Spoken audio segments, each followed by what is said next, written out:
It's time for the Splash Live from Civic Center TV, featuring stories from and about people like you in the greater West Bloomfield area. Simulcast on cable, 89.3 Lakes FM, social media, and the web. Now live from Green Media Center on Walnut Lake Road, it's the Splash Live. Live, local, social, it's the Splash Live on Civic Center TV and 89.3 Lakes FM. Thank you so much for joining us.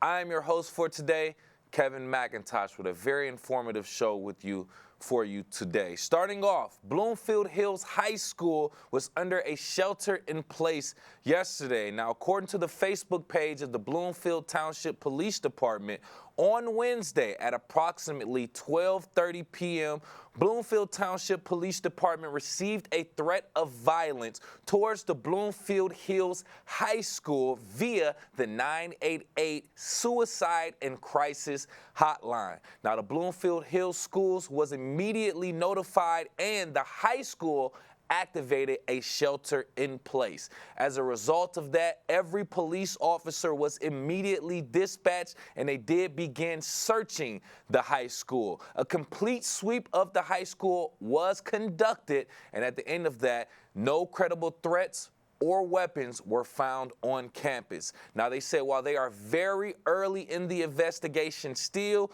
initial information leads them to believe that this was a swatting incident. In case you're not familiar with what swatting is, it's essentially a dangerous prank where someone makes a false emergency call and claiming an incident which results in police and or SWAT showing up to the location with force. Now, we have reached out to the Bloomfield Township Police Department, who did not comment or have an update at the time, but they did express that all the information that they know is currently in the press release, and the investigation is still ongoing. So once the police have more information, they'll let us know, and we'll let you know. We actually recently had an opportunity to speak with Oakland County Sheriff Michael Bouchard to talk about investigating school threats right here in Oakland County. If you want to check out that full interview, you can go directly to our website, civiccentertv.com, click on the On-Demand tab, and search Bouchard, Bouchard.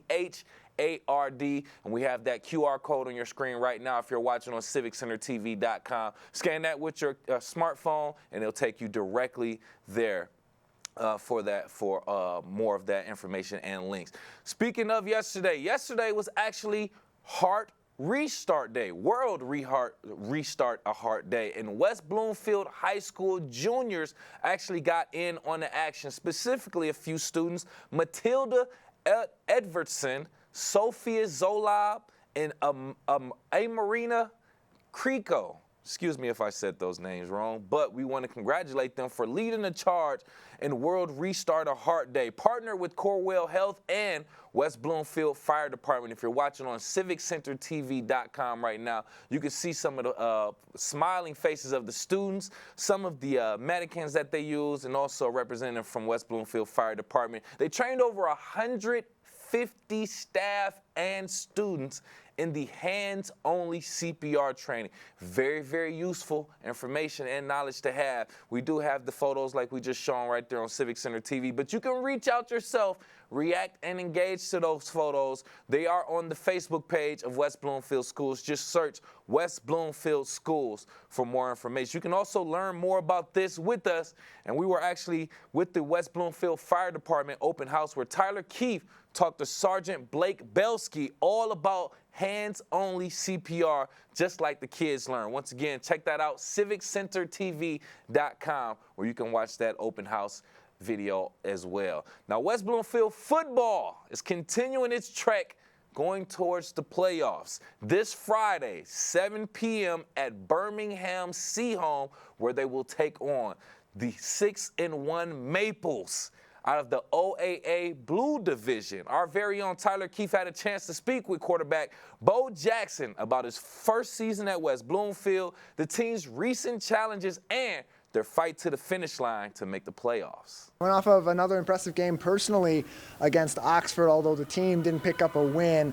73% passing in that game, 167 yards. It seems like you've really come into your own in the last few weeks. What's been the difference maker these last 3 or 4 games to really get you comfortable in this offense and have you firing on every cylinder? I would just say it's mainly having confidence in all of my players. Getting the ball out to them just on short little passes, just, completions, moving the ball down the field. That's all I'd say.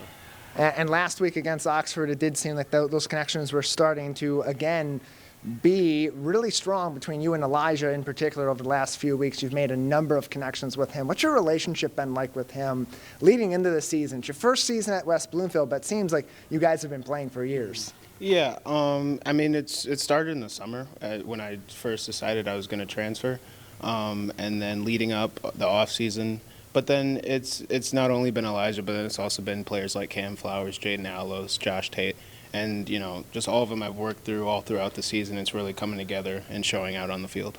You talk about transferring in. It's your first year. It's your only year at West Bloomfield High School with the Lakers, but you're not unfamiliar with really successful programs and being the starting quarterback and really the lead in that quarterback room in the past, having come from Novi Detroit Catholic Central. How did that help you maybe ease that transition into this program and build that familiarity with players that have been in the varsity squad for a number of years? Well, I think it just starts with I've been with 3 different offensive coordinators throughout my high school career, starting with Kevin Glenn my freshman and sophomore year, and then having Coach Lusky and having a new coach, Coach Rise, this year.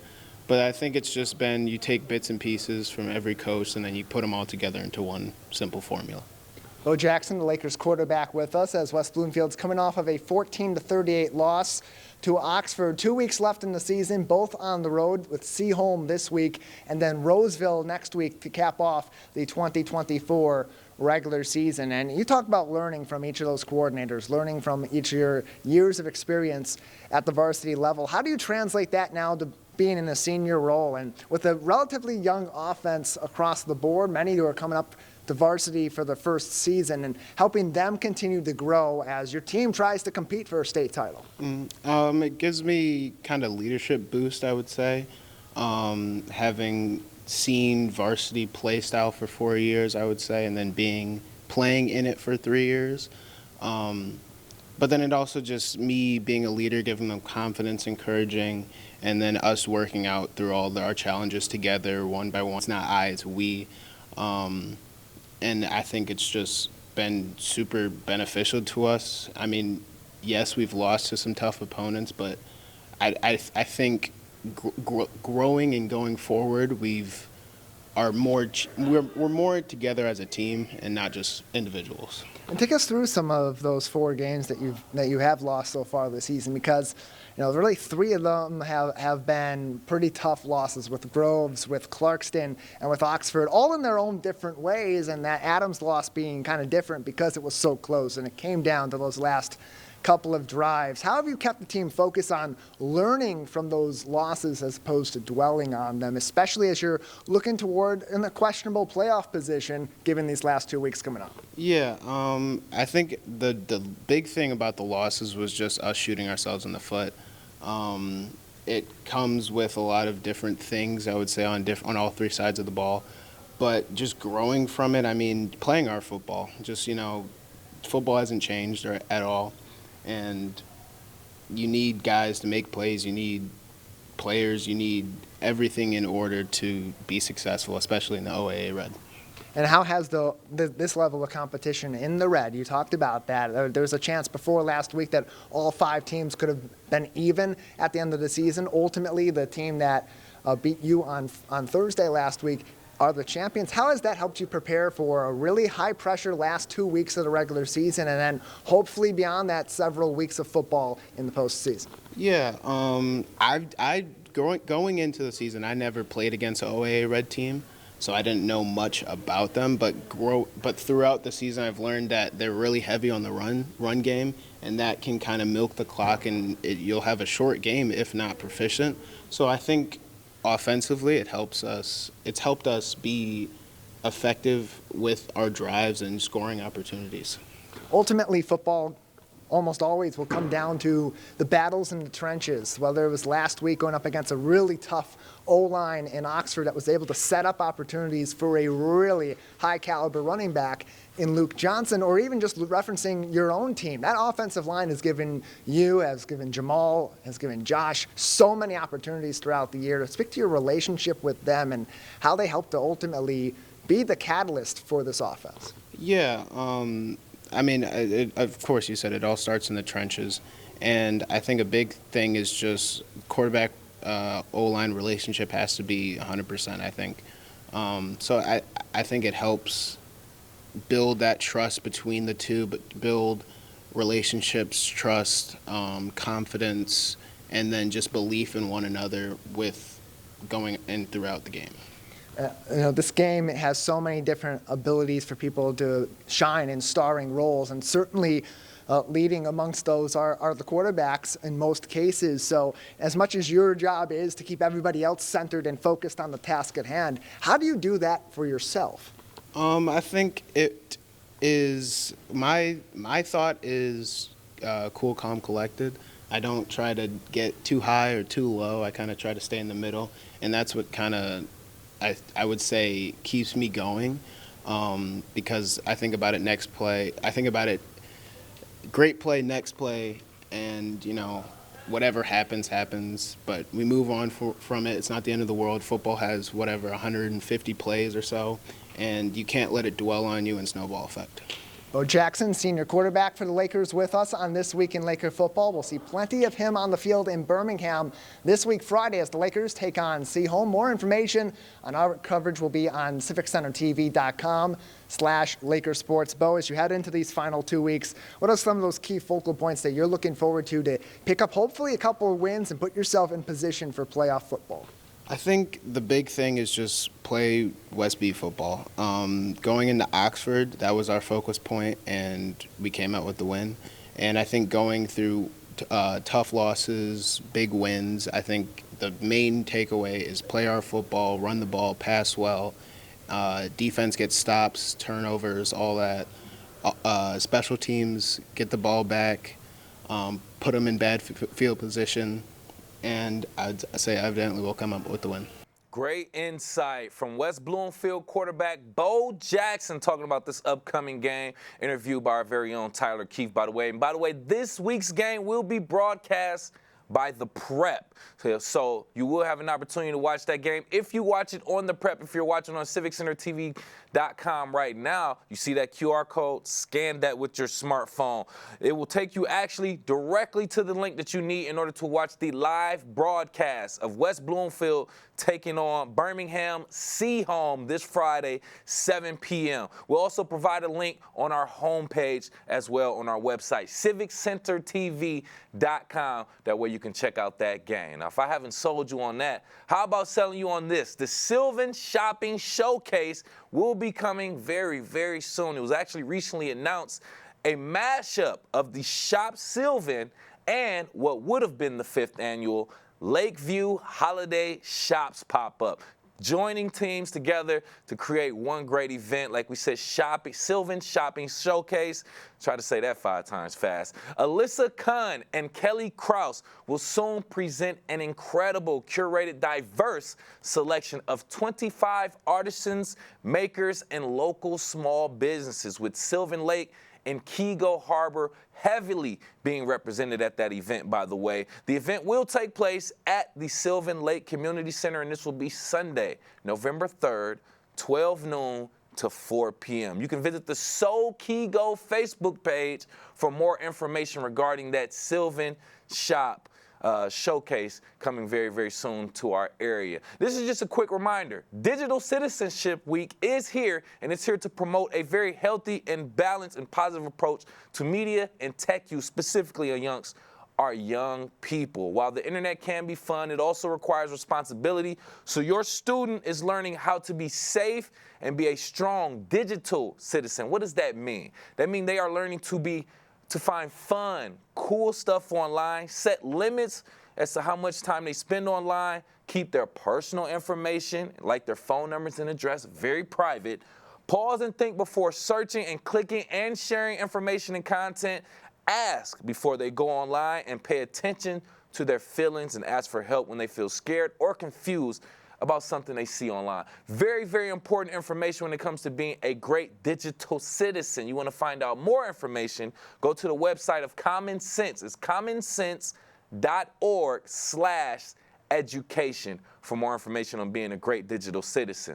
Now, from being a digital citizen to being a great citizen physically and staying physically fit, there's plenty of things going on locally, including an event that's aiming to raise funds for the Hot Pink Helpers, a Michigan-based cancer foundation. So with us actually live right here on The Splash to talk a little bit more about a special event, master trainer and Zumba education specialist and event co-coordinator for this event, Stephanie Halley. Thank you so much for joining us today.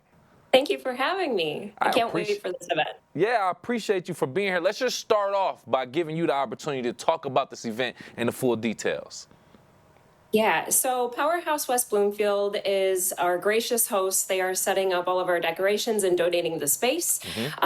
One of our group fitness leaders, Tiffany Thorne, she's one of our coordinators with the group fitness industry through Powerhouse, but she is a young mom of 2 young kids, and this past fall she battled breast cancer and beat it. So what she wanted to do is have a big party in pink to raise funds and help others that are going through that journey, because there's so many that need extra help because insurance is not quite as helpful as it can be in many situations, or people get too sick, they have to support their families. So what we're doing is trying to get some funds to help other people that are going through that journey and make that just a little bit more bearable on that side of things while having fun in a community setting and getting fit while we're doing it. Yeah. You can a lot of different birds with one stone, actually getting that done. Physical activity, great social event and all. And I love that. But I got to ask you, as a master trainer, Zumba education specialist, what inspired you to co-coordinate this event and partner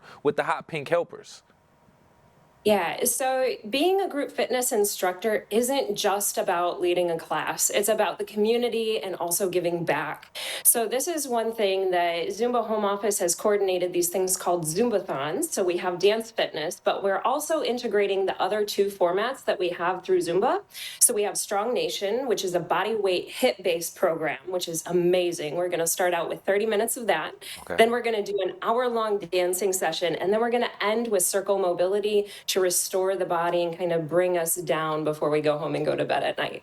So I just wanted to bring that community setting and kind of get everybody from all these different modalities that teach in the area to come together and just band together for one good, positive, just fundraiser. Man, when you mentioned dancing for an hour straight, I can't remember the last time I just danced for an hour straight. You got to have a lot of energy for that, but that's also a great way to work out. I love that. With us right here live on The Splash, we have master trainer, Zumba education specialist, and event co-coordinator for the Zumbathon coming October 26th. We have Stephanie Halley joining us on here, telling us about this event, the purpose, and why she joined to collab with the Hot Pink Helpers. How do you see fitness events like this impacting not only physical health and fitness, but also emotional well-being, especially in those that are affected by cancer?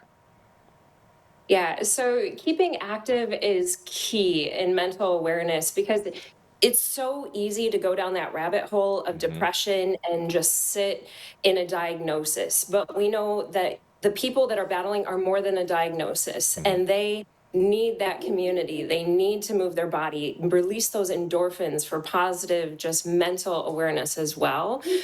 So whether you're currently battling or you know somebody who's battling and you just want to take out the frustration in some positive movement, this is the place for you to be. There it is. No, I completely agree. And most people who work out consistently can just advocate for that. It does the physical body right, but it gets your mentality together. That's why a lot of people work out in the morning. They start the day off with a clear mind and things of that nature. So I'm glad you coordinated and put that together also. Could you talk about, if I'm not mistaken, there's a raffle being done at the event also. Can you share more about the raffle and the prizes and how they contribute to the overall fundraising efforts? Yeah, so each instructor is going to be bringing a gift basket of some sorts, and every participant is going to get one raffle ticket. Okay. But if you can also purchase more at the event, so via cash, Venmo, PayPal, we have different ways that you can purchase more, and then you can put the ticket in the basket that you're trying to win. And then in between Zumba and Circle Mobility, we'll draw the winners, so they get to take home their gift basket, and all money raised, 100% of it is going to helpers. There we go. Yay. That's what 100%, not part of the proceeds, not a portion, 100. There you go. So you know if you are attending this and you are donating and you are, participating, ultimately you are doing it for a great cause. With us right here live on The Splash, Master Trainer, Zumba Education Specialist, and Event Co-Coordinator Stephanie Haley, talking about this Zumba-thon happening Saturday, October 26th at the Powerhouse Gym in West Bloomfield also. Have you received any response from the local fitness community about this event or just in general about how they come together to support this cause? Yeah, we have many instructors from all over. Some are powerhouse instructors, others are guest instructors from other gyms.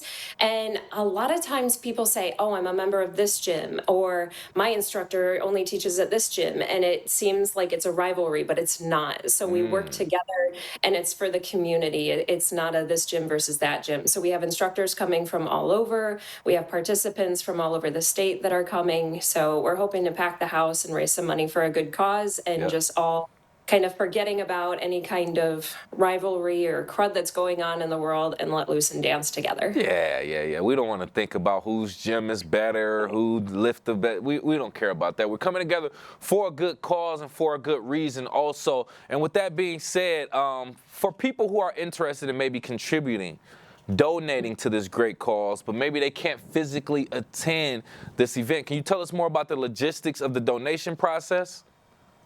Yeah, there's a few different ways to donate. You can always donate directly to Hot Pink Helpers, but if you want to go through us, so we have like a grand total of how much benefit we have from the fundraiser.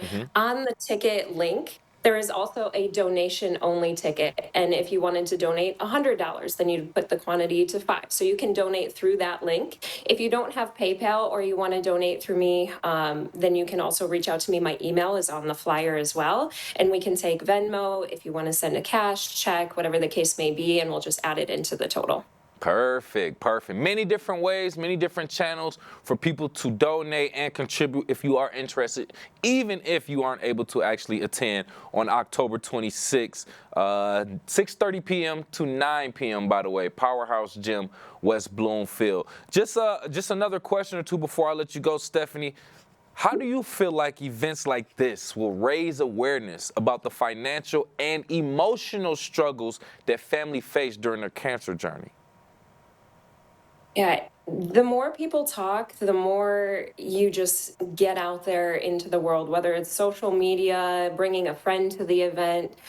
And the way that we are just aware of things, because we have social media, we're able to reach more people. So whether or not they actually come to the event, maybe they see the after effects of the event, maybe they see their friend dancing and sweating and having a good time with their friends.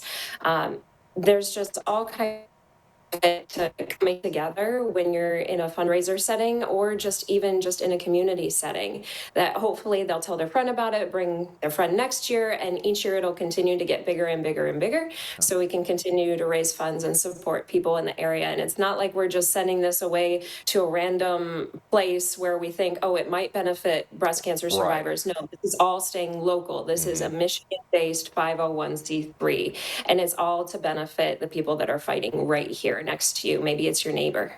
Yeah, that's why we have you here. Once again, Stephanie, before we let you go, give out the final details of the event, when it is, location, and things of that nature, please. Yeah, so Saturday, October 26th, 6:30 p.m. We're starting with Strong Nation. We're going to do Zumba, and we're having Circle Mobility and a raffle, some prizes. We're going to have a lot of fitness and fun at the Powerhouse Gym in West Bloomfield.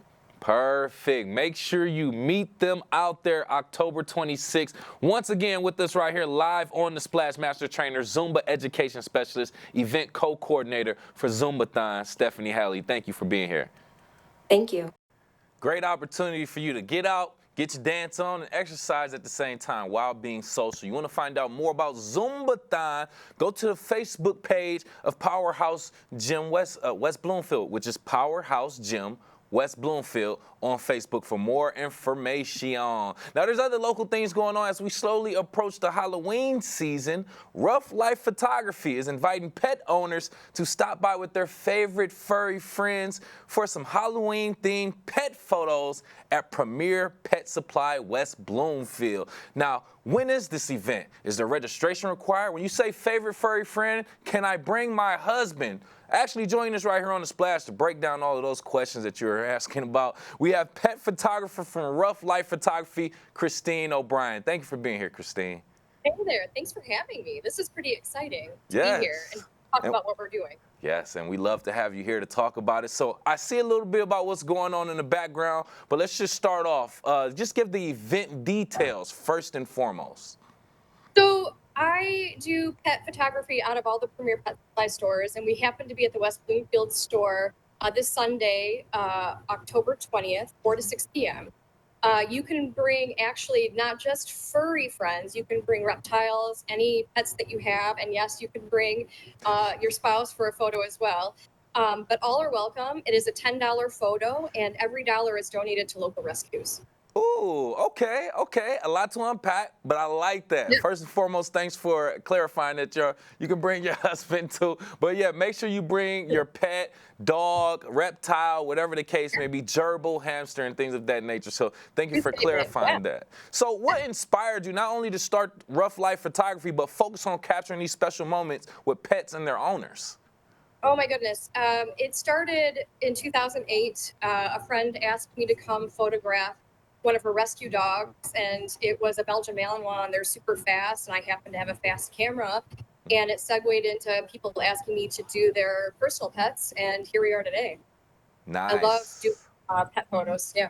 So now we're evolving into different themes, Halloween Absolutely. theme that we're talking about. Just how has the response from the community been so far?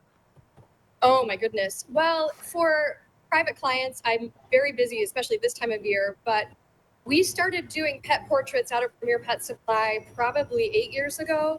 It started with Santa, and then it grew to having monthly themes, and right now it's Halloween and fall themed. Because it's a really quick snap. It's you get a 4x6 print, Okay. and it's only $10. This has become a much bigger thing, and it's huge. So we do suggest you come early to get in line, and then usually there is a line around the store, and we do have people to help with if they're stressed pets. And then you come for a quick pick, and then you leave with a print, and every dollar is given to charity, to pet nonprofits, which is really cool too. Yeah, and I'm glad you mentioned that again. But with us right here live on The Splash, pet photographer for Rough Life Photography, Christine O'Brien, talking about their upcoming Halloween-themed photography event, October 20th, 4 to 6 p.m., Premier Pet Supply West Bloomfield. Now, do you know of some of the organizations that will be benefiting from this event and some of the funds that will be raised that you can name? Sure. Well, I definitely, we support anything from outreach groups in Detroit like Dog Aid and Karen's, to Teacher's Pet, where they work with at-risk kids and shelter dogs, to rescues that are actually adopting out animals like Wagon Tails. There's a bunch of rescues, Happy Paws Haven, Canine Companions Rescue Center. So any of those organizations that are benefiting animals in Metro Detroit, we try to involve as many as possible. So there's multiple groups. I think there's up to like 13 to 15 groups that we donate to. I like that too, because you're also building that bridge between like just the pet community and those Right. organizations. Can you just talk about that, how events like this actually helps build that bridge between the local organizations, which some people may not even know existed, and then the local pet community? Oh, for sure. So even though it's $10 a picture, and it's a couple $100 that we raise each event, for Teacher's Pet, for instance, $100 puts an at-risk youth through their program where they teach a kid to train a dog. So that gives a child a skill, and then it also gives the shelter dog some manners, so it makes that dog more adaptable. So a group like that, $100 goes a long way just to help like multiple organizations. Dog Aid, where they do outreach in Metro Detroit, the Karens, where they do outreach in Metro Detroit, like $10 is a vaccination for one of those outreach dogs. So every little bit goes a long way for these organizations to have huge successes. And I'm happy Premier Pet Supply and we're both happy to be a part of that. Yeah, nice. See, and that's why we have you here to paint that picture of that perspective, to see how far the money goes and what it actually does and how it makes a difference down the line, making this dog more adoptable, presentable, and things of that nature, making them ready with their shots and things of that nature. So I appreciate that. I applaud that. We all do here at Civic Center TV. Lastly, before we let you go, Christine, any additional information? And before you go, please land the plane with the details of the event again. Okay, so I am going to be at the West Bloomfield Premier Pet Supply Store on Sunday, 4 to 6 p.m. It's October 20th. There are other locations. We have a different backdrop at every location. This just happens to be the backdrop that we're using at this location. Okay. So you can actually come to all the stores. Every dollar is donated. You're helping us raise money that are vital to Metro Detroit animals. But yeah, and we have people that will help here. I do have noisemakers to get your dog's attention. I can remove leashes out of the picture. It ends up being a really fun portrait. Nah, you got a lot going on right there. Look at those pictures. Oh, look at those pictures. Yeah. If you're watching on Civics, if you're listening on 89.3 Lakes FM, you got to come over to civiccentertv.com. Look at these beautiful pictures that she is taking. That is fabulous. So we want to thank you again for your time, your energy, and your work in building this connection between the pet communities and the organization. Once again, Christine O'Brien, rough life photographer, pet photographer, talking about the Halloween themed event October 20th at Premier Pet Supply West Bloomfield. Thank you again. Thank you so much. Yes. If you do have a furry friend, and not even a furry friend, like we said, a gerbil, a hamster, bunny rabbit, a small snake, whatever the case may be, this is a great opportunity to have a great, time with them and take photos just to remember those special moments that you have with your pet again. So find out more information about what they have going on. RoughLifePhotography.com for more information regarding that. And we also have a lot more information to keep you updated right here in the greater West Bloomfield area. Speaking of, there's actually a great group coming together to do great things, not only for our local community, but for the community worldwide. It's an actual quilting group at the Spirit of Grace, and they actually need your help. If you're looking on CivicCenterTV.com, you see they're in need of some donations for some bed sheets. So with us right here live on the Splash to give out more information regarding what these quilters need to supply to the world, pastor of Spirit of Grace Church, Joyce Partica Stibe. Thank you so much for being here, Pastor. Thank you so much for having me. Yes. So first and foremost, Pastor, like I said, we do appreciate you. Once we saw this story, it was very, very interesting. But let's just start off with you just telling us in general. Tell us about this quilting group and how it got started at Spirit of Grace Church. So Spirit of Grace is a congregation that was developed almost 10 years ago from 3 different congregations merging together. Some of them were Lutheran and one of them was Episcopalian. The Lutherans had this quilting group and they decided that it was a ministry that they wanted to continue after the merger. And so these quilters continued to get together. So every Tuesday morning at about 9:30, they get together in our back fellowship hall and they just make quilts and laugh and join in fellowship together.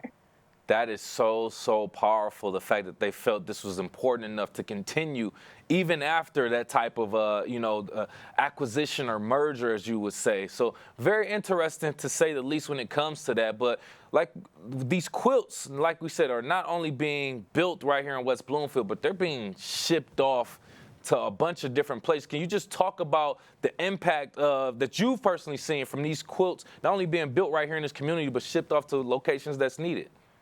So I think one of the great things about this ministry is that these folks really have relied on donations from the community.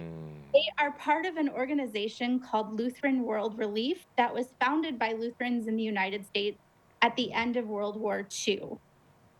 They decided that they needed to bring congregations together to do things to better the world around us. And so these quilts are sent to places that really need them. So they've gone to places like Turkey and Ukraine. They've gone to places like Israel, and they also stay right here in the United States for disaster victims. Oh, wow. So we're literally a global type of impact that we're making right here in West Bloomfield, sending it off to different countries, continents, and things of that nature, and to hurricane relief victims, like we said, that happened just recently in the Florida coast of the United States. So thank you for also explaining that too. That's very, very insightful. But one thing that you said that I want to kind of go back to very briefly is the fact that you said this relies heavily on volunteers and donations.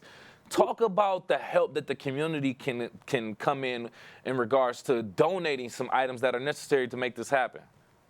So one of the things that you saw was that the quilters needed some sheets. The sheets provide the backing for the quilts, and those are great. And one of the things that we have learned at Spirit of Grace is we can always count on the community to step in when they're needed. Yeah. And so they have provided fabric, they've provided yarn, they've provided sheets, they've provided batting. That goes in between the two layers of fabric just to make sure that the quilt stays nice and warm. Yeah. And so the community has always stepped in to help. So we really appreciate that. And it's part of our job right here to not only have you on to explain this, but also put that word out. We are the channel for people. If you do have those gently used or used bed sheets that are still at least in good enough shape so that they can use those, please donate them. And since we are on that, how and when and where could they donate these items if they do have them? So if you do have those items, our church office is open from 9:30 in the morning until about 2:30 in the afternoon. And then we're also available to collect them on Sunday mornings. The one thing I did forget to mention is that none of these quilters, or only one of these quilters, is a member of the congregation. Okay. So this is really a community effort. Some of these folks have come from other congregations. Some of these folks are just people in the community who like to quilt. And so that's another way that we rely on the community. Thank you. Thank you for clarifying that, also providing a little bit more context for our quilters out there doing that great job. And with us right here live on The Splash, by the way, from Spirit of Grace Church, we have Pastor Joyce Party-Castide talking about the quilting group that they have with Spirit of Grace, how they started, what they do, and the impact that they make, not only right here in West Bloomfield, but in the United States and globally altogether. Now, we've already talked about the fact that you don't necessarily do the quilting yourself, Pastor, but I'm pretty sure that you've probably seen or witnessed any information or insight in regards to how the process is done by chance? So it takes a lot of laughter. These women, I love listening to them from my office. They're always having fun together. So I think that's the first requirement. The second, I've been told it's pretty easy. Some people will sit and cut squares. Some people sew those squares together. Some people will make sure that the bottom sheet and the top part that they've just fit will fit together and that they're the appropriate size. Some people sit and pin so that the edging that needs to be done is done correctly. And some people will tie yarn just as an extra decorative touch to those quilts. Oh, nice. I would imagine each quilt has its own little flair, and they're all not made the same. Of course, there's different material that we're getting from donations, different colors that we're getting from donations. So, you know, you just find different ways to be creative with it. And like we said, it's an art to it too. It's not only just, you know, quilts, it's art. It's probably some type of therapeutic relief also for the volunteers. With that being said, essentially, on the other end of getting these donations, I know we're sending them out globally, but have you all ever received any thank yous, any feedback regarding, you know, the help or the impact that these quilts have made? So the thank yous that we do receive go to Lutheran World Relief, because they are the organization that passes these quilts out. They are the organization that have their boots on the ground in places that need them so much. And so a lot of the stories that we have are from where they've gone and how they provided warmth and comfort to those who need it. So a lot of these places are places like we're seeing in Florida and other places that just have been devastated, either by weather or war or whatever else. And so these quilts provide, sometimes you just need that blanket to wrap yourself around, you know, to wrap around yourself. It doesn't need to be cold outside to need that extra layer of comfort. I promise you it doesn't. I don't care if it's 95 degrees in the summertime. I need a blanket. I always say I like to wrap up like a burrito in my cover, and I just roll around. People who are going through those difficult times of losing their homes or losing loved ones or losing all of their belongings also need that comfort. Good point. And I think the great thing about these quilts is that each of them aren't just made to go through the motions, but they're made with love and care. There is careful thought that go into what fabrics match together and what colors fit well Yep. together. And they're all made with just that extra sense of love that we all need. Yeah, and a little bit of laughter, like you said before. I just laughed earlier. I just made a quilt just by laughing like that. So, but no, that's a great point, because we can go out and buy blankets. We can go buy quilts.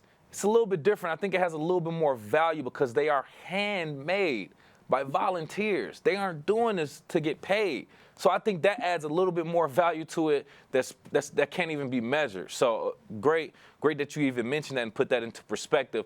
From you being a pastor of the church, any plans whatsoever to expand the quilting group or do more with it by any chance at all? They are always looking for new members. They always love the extra hands. They always love the extra help and the extra community that comes with it. I think one of the beautiful things about these quilts, is that you're not only seeing them sent across the world to places that need them, but the community that's created right inside the four walls of the church because of these people getting together to share gifts and talents that they have been given to make the world a better place.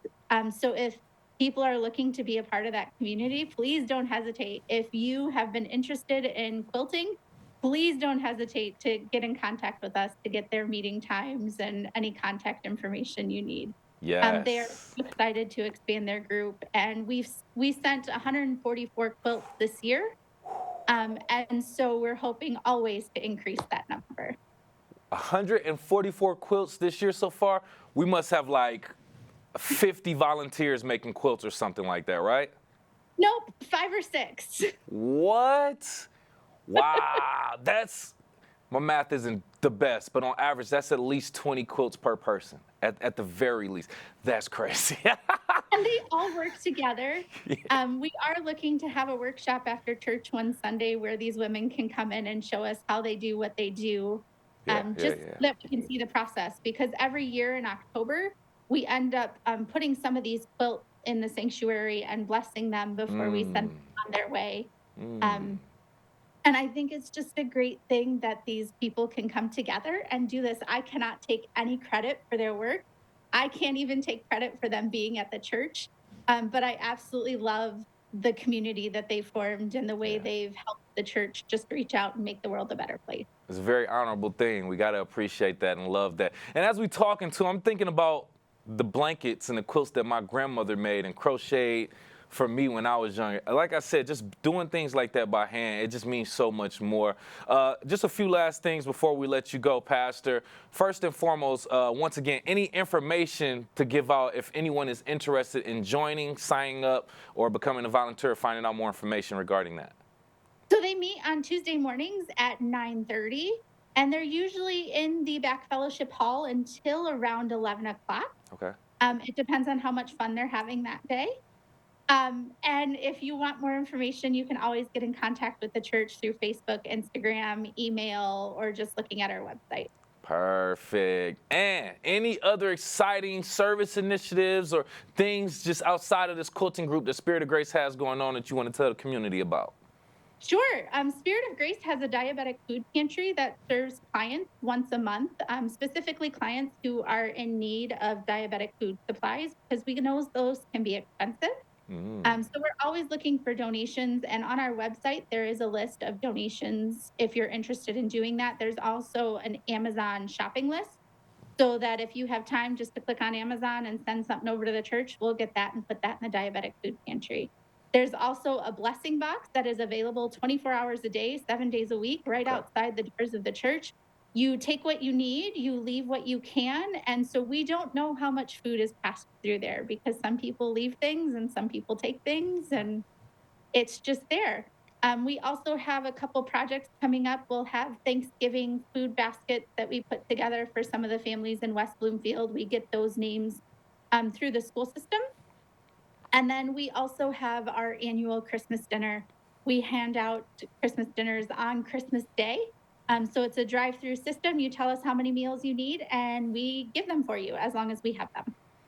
So much going on, so many different services, programs. But for the most part, if you're listening on 89.3 Lakes FM or watching on CivicCenterTV.com, just know that it is there to serve the community, and we appreciate you for that. Once again, from Spirit of Grace Church right here in West Bloomfield, Pastor Joyce Partikastai, we appreciate you and your time.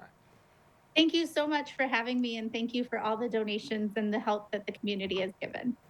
A great joy talking to Pastor Joyce of Spirit of Grace Church. Just talking about, like we said, the group Quilters is doing a great thing and making a worldwide impact. You want to find out more about how you can help or what they have going on, you can visit their Facebook, Spirit O Grace. Spirit, the letter O, Grace, or you can go directly to their website, of course, spiritofgrace.church for more information regarding their community engagement. But speaking of community engagement, the West Acres Craft Show is coming to West Bloomfield, and this event is sponsored by the West Acres Women's Club, which has been a long-standing tradition of community engagement, and they're actually celebrating a very, very special time this year with that event. Don't let me spoil it though. Join us right here live on The Splash is the organizer and coordinator for that event for the West Acres Craft Show, Jane Eustace. Thank you for joining us, Jane. Thank you so much for having us this morning. It's an honor to be on your platform, and we appreciate your time. No, that we you're gonna share appreciate with our you, community. Jane. Thank you, thank you. So, West Acres Craft Show, let's get straight into it. What inspired the West Acres Women's Club to start the craft show, and then just talk about how it evolved over the years? Absolutely. So the West Acres community itself has been around since 1936. The Women's Club established our craft show as one of many events that they organize in our community in 1974. This would be our 50th annual show, but unfortunately COVID took one of those years from us, so it is our 49th. That being said, the proceeds that we raise from the craft show itself go towards scholarships for young members of our community as they move forward to their next adventures in life post high school. We also like to donate a proceed of our portion or our donations to the Michigan Animal Rescue League, a local community nonprofit in our area. They're located out of Pontiac. So those are just some of the things that we like to do to give back to the community as we are so greatly, receiving from them as well. No, that's good. I didn't even know that, but that's a good effort that you all are doing with the West Acres Women's Club. So love to hear that first and foremost. Great event that we have going on. We said COVID took a year, so yeah, 49 years, still just as great as 50 though. So with that being said, tell us a little bit more about this event, some of the handmade crafts and products that we can expect at this craft show. Absolutely. So we typically have over 25 vendors. Our attendance from patrons in the local community is around 500, we average. All of our artists are local. They do make everything themselves, handmade. That is something that we look forward to seeing from them because it just brings such a unique experience for our shoppers. We have things ranging from glass, textiles, woodworks. This year we have a couple of people who make dried goods. So just different things that provide a nice touch to those holiday shopping gifts, and it seems a little bit more personalized. Yeah, I see it like Etsy, but in real person, in real like actual play. Like Etsy is where a lot of creators go, hand make products, they ship them out to people, but you can get that right here in the greater West Bloomfield area. I love that. And we're going to talk a little bit more about that event, but with us right here live on The Splash, the organizer and coordinator for the West Acres Craft Show, Jane Eustace, talking about the West Acres Craft Show that'll be Saturday, November 2nd, 10 a.m. to 4 p.m. I have to make sure I put that information out there. I think I might have forgotten that. But very, very important information, November 2nd, 10 to 4 p.m. Now, how do you go about actually selecting some of the vendors, the artisans, the crafters who will be participating at the event? So this is a well thought out and curated process that we go through. Our artists start applying in the early spring. We also like to go to other local craft shows and artist markets to kind of spot out different unique talents so that we have a nice diverse section for people to, buy from. So that's nice. And it also is nice because then we have good outreach with our community as well to see other cool events that we can become a part of. And I love that you actually say that. Actually going to different locations, spotting out other creators, crafters, artisans. I think that's a great thing to do also, because instead of just sitting and waiting for people to just come to you, sometimes you go out and see what's out there. And then we'd like to invite you here also, add that different flair to our organization and our event. I love to see that creativity. But with the West Acres community specific, what is it about that community that kind of contributed to the long-standing success of this event? Well, our first and foremost, our community event, the West Acres Craft Show, is solely run on volunteers, volunteers from our neighborhood itself. So this is no one is paid. This is my third year as the organizer, and we just enjoy doing it in order to give back not only to the youth in our community, but also the surrounding organizations that we choose to donate to. We also do like just having people come in and experience our neighborhood. We have a very unique neighborhood. Like I stated, it was established back in 1936. We still like and pride ourselves on a lot of these communal aspects about our neighborhood. We are very much so the type of community that's lend your neighbor a cup of sugar. Yeah. So you will see down there, if you choose to come and attend our event, most of, if not all of the volunteers are from the West Acres community itself. It's just a nice way that they can give back as well. So, and we do that in a multitude of ways in our neighborhood. Putting the unity in community. That's what we love right there. Man, that's a good thing. I love to hear that too, because like we said, that unity, that communication coming together with the same goal, everyone having that same energy, same goal, that's what makes it go. That's what makes it go. And that being a great testament to it. With that being said, I gotta kind of ask you this now. You emphasize the fact that there's volunteers coming to do this job, including yourself. So you're not being paid. I would imagine the motivation is completely different. So can you talk about some of the challenges that you all face putting this event together and how you all overcome them? Well, just like any volunteer-based program, we do have our turnover of volunteers. We always have our tried and trues, but with that, because we are a neighborhood, people move.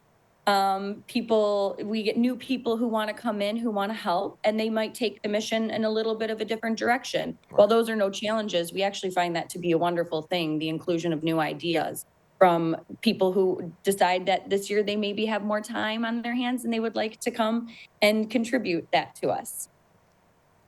Okay. So I can absolutely see that. Overall, it's, like you said, a turnover of different people that's coming in and out. So that kind of speaks to a system that has to be created.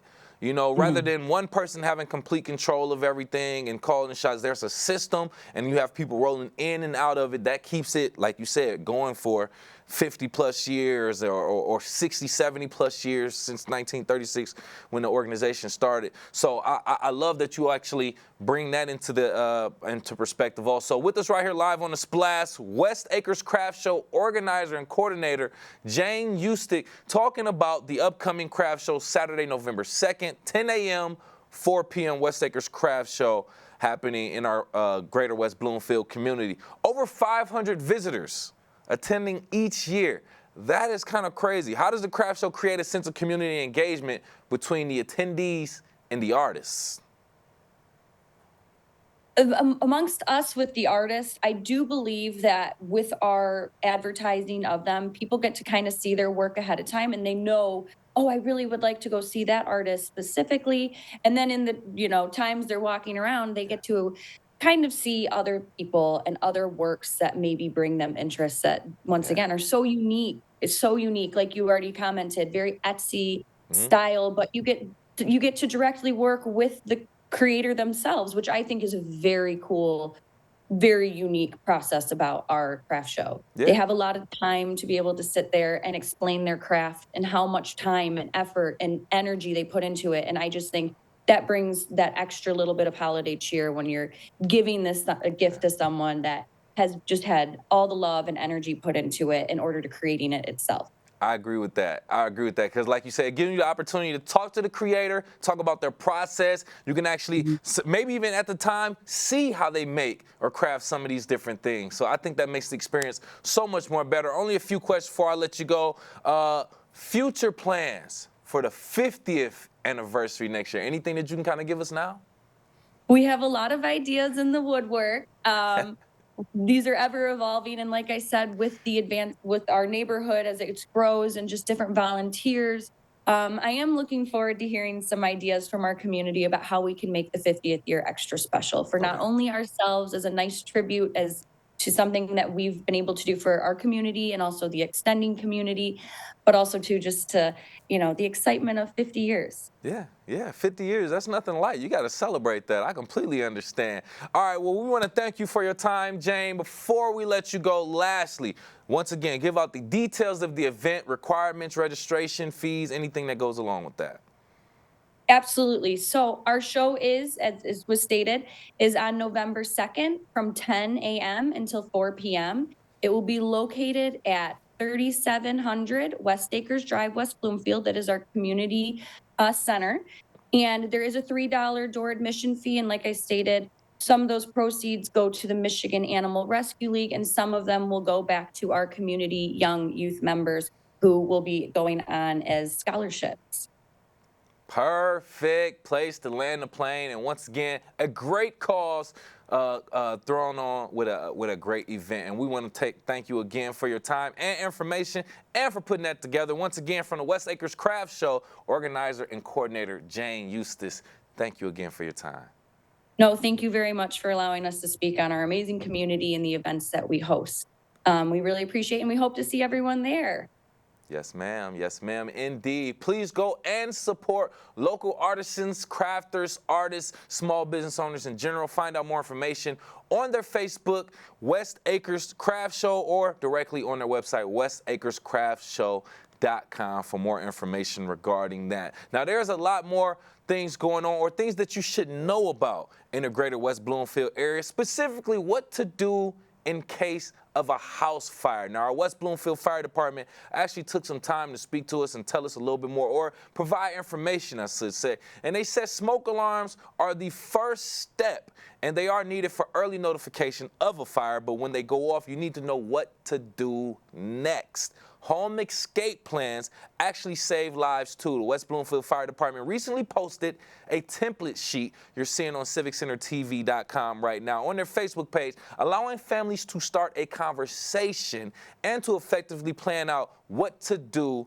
in case there's a fire in their home. They say you take this paper, you draw a map of every level of your home, and you want to indicate the windows and the doors accurately where they indicate or where they are in their room. That way you make sure everyone knows at least 2 ways out of every single room. And it's also important to know where you will meet outside of the home. That way everyone is on the same page about that. Great information and resources from our West Bloomfield Fire Department. You can find out more about those safety tips on their Facebook page, WB Fire Department on Facebook, for more information regarding a house fire and what to do. WB Parks also has a green dream for October that they want to let us know about. That for October is pollinator-friendly fall yard preparation. They actually posted saying, quote, "Rethink the idea that fall is the time to cut back and clean up your garden. Garden how Mother Nature does. Leaving the seed heads and hollow stems in your garden this fall can actually provide food for birds and shelter for our smaller pollinators to overwinter. Small changes like these can have a big and better impact on our earth." We actually recently spoke to West Bloomfield Park's naturalist supervisor, Lauren Azori. She talked a little bit more about fall pollinator, and their Leave the Leaves plan. You can find out more about that. Watch that full episode on our website, CivicCenterTV.com. Click the On Demand tab. I want to thank you so much again for joining us. I am your host, Kevin McIntosh, and I approve this message. We are live, local, social. It's The Splash Live on Civic Center TV and 89.3 Lakes FM.